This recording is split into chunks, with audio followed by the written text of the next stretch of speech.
Start. इसी प्रकार अंतरण के लिए एक आधार दिया जाना कि जहां उत्तराधिकार संबंधी आवेदन लंबित है वहां कोई अधिवक्ता उपलब्ध नहीं है, मान्य नहीं है, और वह भी तब जब आवेदनकर्ता, अधिवक्ता को नियुक्त करने के लिए, अपने प्रतिपक्षी से खर्चा प्राप्त कर सकता है। पूर्णविराम। यद्यपि धारा में उन आधारों को नहीं दिया गया है जिनके आधार पर वाद का अंतरण मांगा जा सकता है, फिर भी पीठासीन अधिकारी का पूर्वाग्रह, वाद के अंतरण के लिए विधिसम्मत और न्यायोचित आधार है। पूर्णविराम। इस धारा के अंतर्गत किसी वाद या मामले का अंतरण इस आधार पर नहीं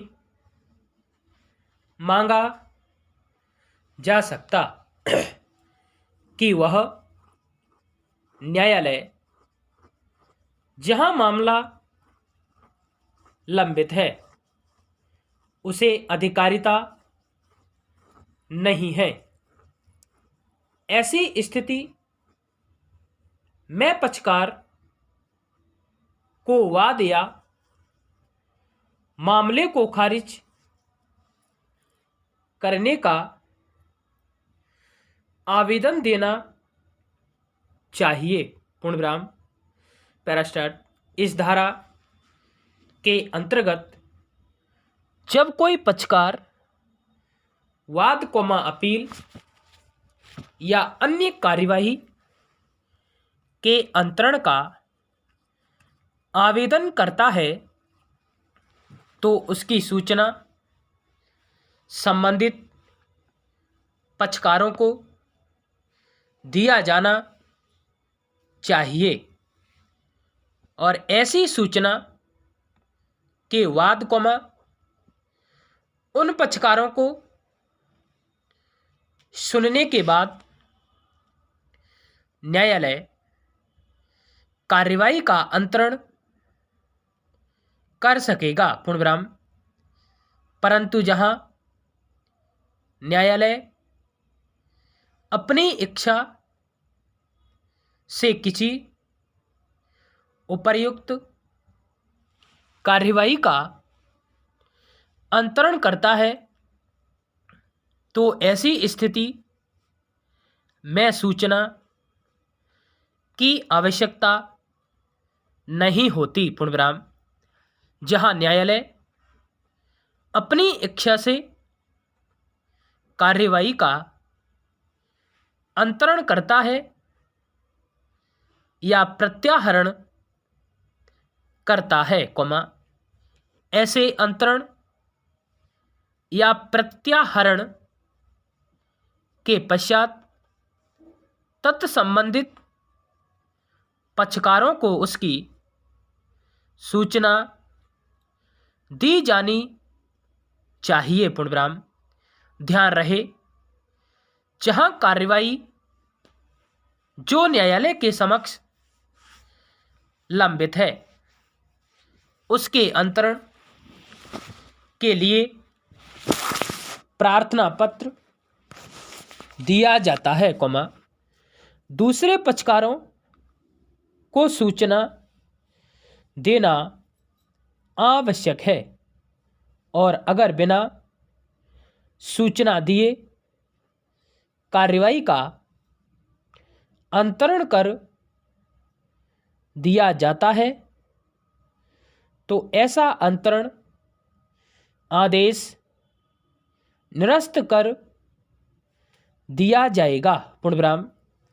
जहां प्रशासकीय आधार पर एक वाद का अंतरण उसी स्थान पर एक न्यायालय से दूसरे न्यायालय में कर दिया जाता है और ऐसा सुविधा के लिए किया जाता है, वहाँ पक्षकारों को सूचना देने की कोई आवश्यकता नहीं है। पूर्णविराम।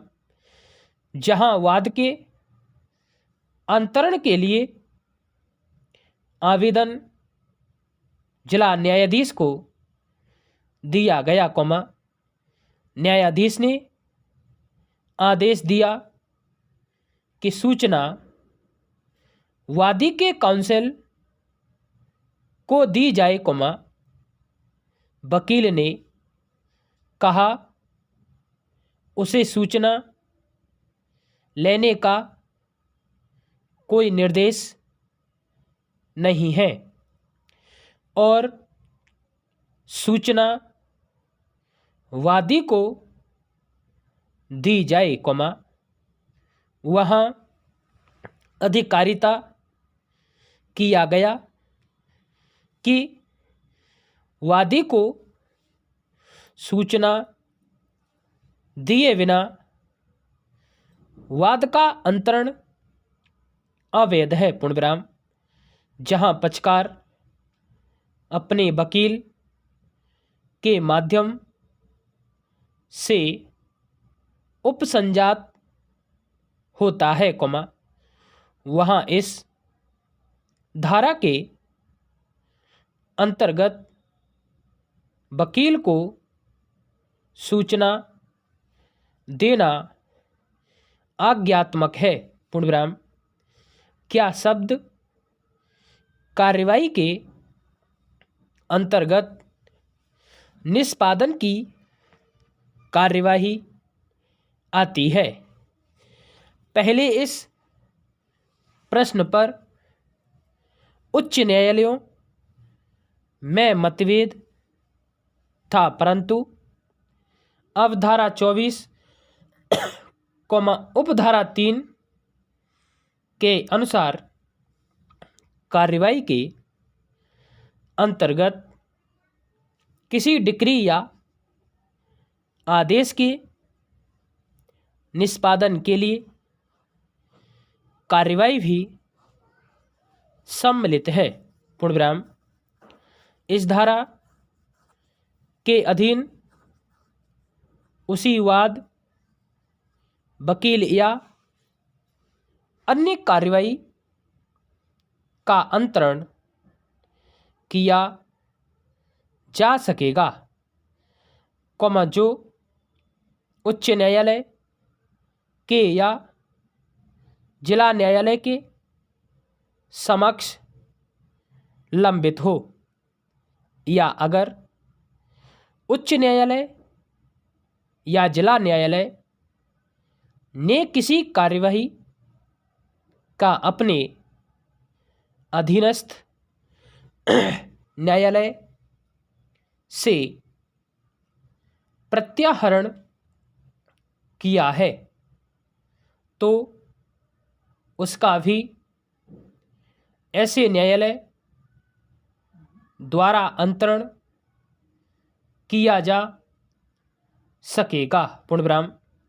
जहाँ किसी वाद या कार्यवाही का अंतरण या प्रत्याहरण उपधारा 1 के अधीन किया गया है, वहाँ वह न्यायालय जिसे ऐसे वाद या कार्यवाही है stop